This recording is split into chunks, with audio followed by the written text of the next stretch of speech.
మహోన్నతుని చాటున నివసించేవాడే సర్వశక్తిని నీడను విశ్రమించేవాడు.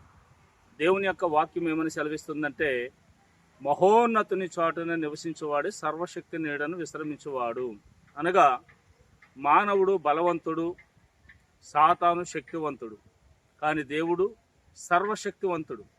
మానవుడు బలవంతుడు, అనేకమైనటువంటి పనులు చేయగలడు, ఆ బలం తనకున్నది. మనిషి కంటే సాతాను శక్తివంతుడు, ఇంకా బలమైనటువంటి పనులు సాతాను కూడా చేయగలడు. కానీ దేవుడు సర్వశక్తివంతుడు.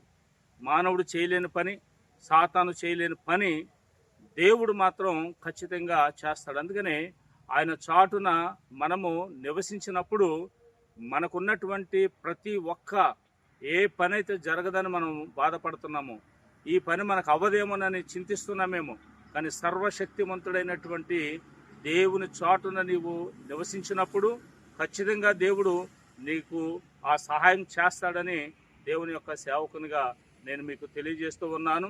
అట్టి మహోన్నతుని యొక్క దేవుని యొక్క కృపా సమాధానము నీకు కలుగును గాక. ఆమేన్.